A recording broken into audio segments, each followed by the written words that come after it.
Hey guys, welcome to Mani Adicha Soru.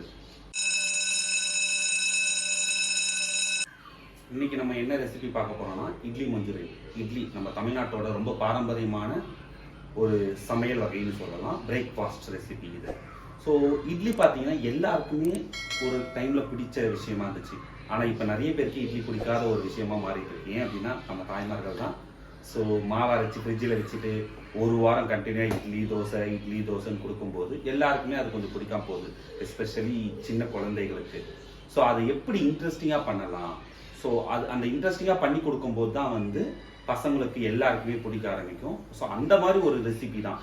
இட்லியை கொஞ்சம் moderate பண்ணி இப்போ இருக்க வேர்ல்டுக்கு ஏற்ற மாதிரி கொஞ்சம் சேஞ்ச் பண்ணது தான் இந்த இட்லி மஞ்சூரியன். இந்த இட்லி மஞ்சூரியன் எப்படி ரொம்ப ஈஸியாக செய்யலாம், அதுக்கு என்னென்ன பொருட்கள் வேணும், அதை எப்படி செஞ்சால் பர்ஃபெக்டாக வரும் அண்ட் குழந்தைகளுக்கும் பிடிக்கும். இது மார்னிங் பிரேக்ஃபாஸ்ட் கொடுக்கலாம், இல்லை சின்ன குழந்தைங்களுக்கு அந்த ஸ்நாக்ஸுக்கு கட்டி கொடுக்கலாம். இந்த மாதிரி ஒரு ரெசிபி தான் இது. இது எப்படி ரொம்ப ஈஸியாக செய்யலாம் பார்க்கலாம் வாங்க. ஸோ இந்த இட்லி மஞ்சூரியன் செய்யறதுக்கு தேவையான பொருட்கள், நான் இப்போ ஒரு 8 இட்லி எடுத்திருக்கேன். ஆனியன், ஒரு வெங்காயம், ஒரு பெரிய வெங்காயம், ஒரு பெரிய தக்காளி, பிளெயின் மிளகாத்தூள், தனியாத்தூள்,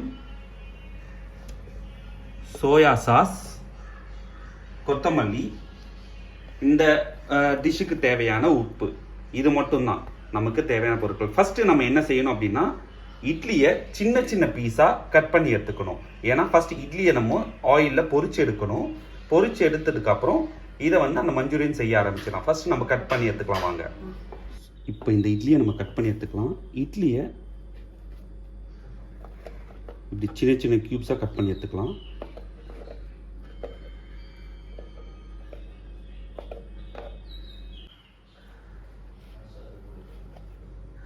இப்போ நம்ம இந்த வீடியோவுக்கு நான் பார்த்தோன்னா 8 இட்லி சொல்லியிருந்தேன். இதில் நான் 5 இட்லி மட்டும் ஃபஸ்ட்டு ரெடி பண்ணிக்கிறேன். இந்த 5 இட்லியை ஃபஸ்ட்டு நம்ம செஞ்சிடலாம்.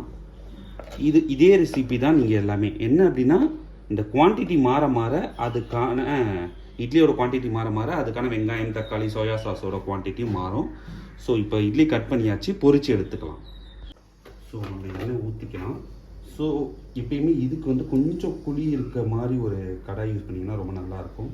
ஏன்னா இட்லியை நல்லா பொரிச்சு எடுக்கணும். எண்ணெய் காஞ்ச உடனே இட்லியை போட்டு பொரிச்சு எடுத்துடலாம் பொன்னிறமாக. ஸோ எண்ணெய் சூடாயிடுச்சு. இப்போ நம்ம இட்லியை போட்டுக்கலாம்.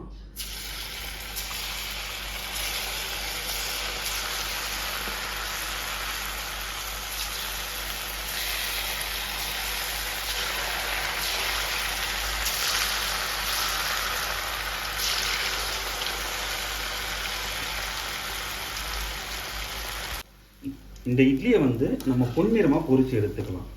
பொன்னிறமாக பொரிச்சு எடுத்த உடனே இது கொஞ்சம் கிறிஸ்பியாக இருக்கும். அந்த மஞ்சூரியனில் சேர்க்கும் போது அந்த சோயா சாஸு, காரம், புளிப்பு எல்லாம் சேரும்போது ரொம்ப நல்லா இருக்கும் சாப்பிட. இது குழந்தைங்களுக்கு ரொம்ப ரொம்ப ரொம்ப பிடிக்கும்.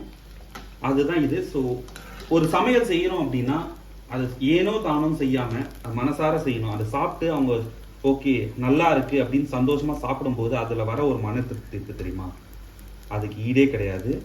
அதுக்கு ஒரு ஸ்பெஷல் தேங்க்ஸ் எல்லா அம்மாக்களுக்கும். ஸோ அவங்க பசங்க எல்லாரையும் நல்லா பார்த்துக்கிறது, சமையல் செய்கிறது, இது எல்லாமே.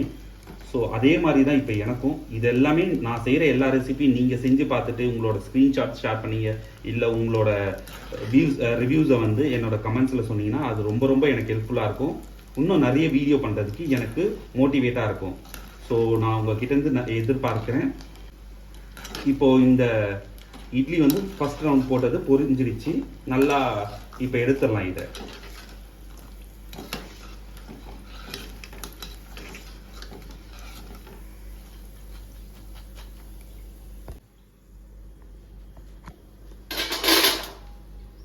அடுத்த ரவுண்ட் நம்ம போட்டுக்கலாம். எல்லாத்தையும் பொரிச்சு எடுத்துட்டு நம்ம செய்யும் போது பார்க்கலாம். ஸோ இப்போ இந்த இட்லி எல்லாமே பொரிச்சாச்சு.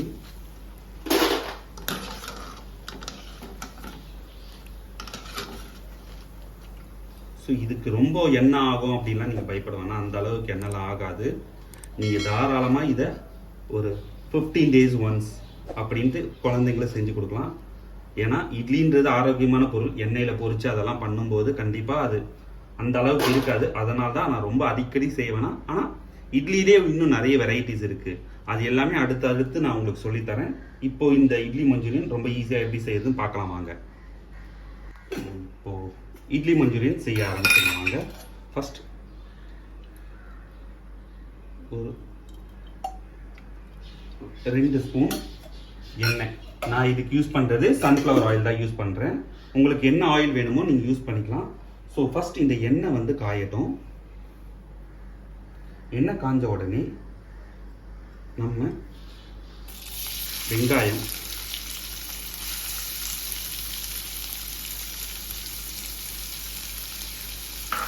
இந்த வெங்காயம் நல்லா பொன்னிறமாக வறுபடணும்.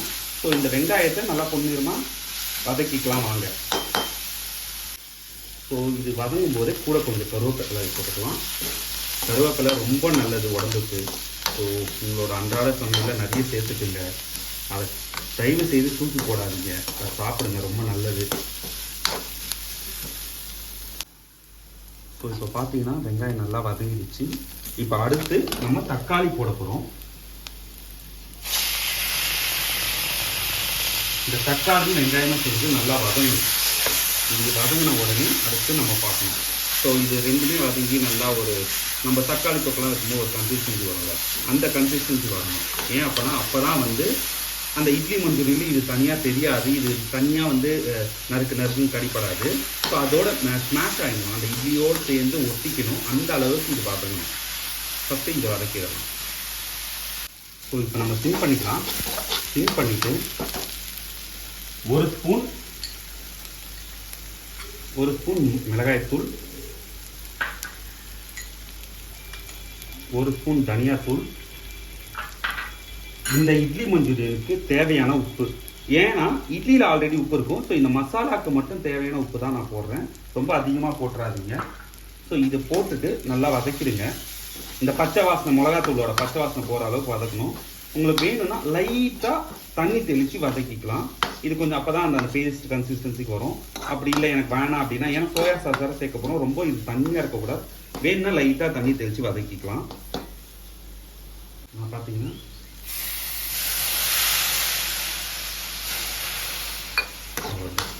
இது வதங்கிறதுக்கான தண்ணி தான் நான் சேர்க்குறேன். இது வதங்கட்டும். வதங்கின உடனே சோயா சாஸ் ஆட் பண்ணிவிட்டு நம்ம அடுத்த விஷயத்தை பார்க்கலாம். ஸோ சிம் பண்ணிக்கலாம். சிம் பண்ணிவிட்டு இப்போது 1 ஸ்பூன் சோயா சாஸ். நான் எடுக்கிறது வந்து டார்க் சோயா. ஸோ பார்த்தீங்கன்னா இவ்வளவு தான் எடுத்திருக்கேன். ஏன்னா இந்த இட்லிக்கு அவ்வளவு சோயா சாஸ் போதும். ஸோ இந்த சோயா சாஸ் போட்டு நல்லா வதக்கணும். ஸோ சோயா சாஸ் போட்ட உடனே உங்களுக்கு அந்த மசாலாவோட கலர் சேஞ்ச் ஆகுது கிளியராக தெரியும். ஸோ அந்த கலர் வந்து நல்லா கொடுக்கும் உங்களுக்கு. ஸோ இதுதான் இந்த இட்லி மஞ்சூரியனுக்கு இன்னும் நல்லா கலரை நல்லா கொடுக்கும். ஸோ இதை பார்த்த உடனே பசங்களுக்கு அந்த சாப்பிட்ணும் அப்படின்ற ஒரு டெம்டேஷன் வரும். ஸோ இப்போ வந்து இது வந்து உப்பு மட்டும் செக் பண்ணிடுவாங்க.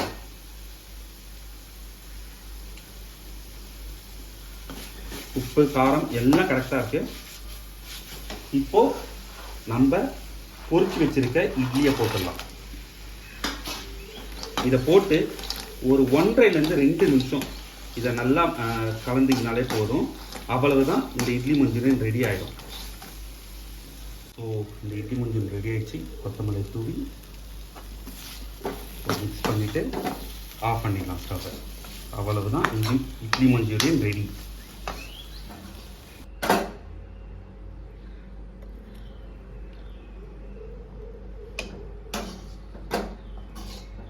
என்னோட ஸ்டைலில் இட்லி மஞ்சூரியன் பார்க்கும்போதே எவ்வளவு நல்லா இருக்கு பாருங்கள். சாப்பிடணும்னு ஆசை வரணும். அதுதான் நம்ம செய்கிற சமையலுக்கு ஒரு முக்கியமான விஷயமே. ஸோ இந்த வீடியோ உங்களுக்கு பிடிச்சிருந்தா லைக் பண்ணுங்கள், கமெண்ட் பண்ணுங்கள், ஷேர் பண்ணுங்கள் உங்கள் ஃப்ரெண்ட்ஸோட. அண்ட் மறக்காமல் சப்ஸ்கிரைப் பண்ணுங்கள். இன்னொரு வீடியோவில் பார்க்கலாம். தேங்க்யூ, பாய்.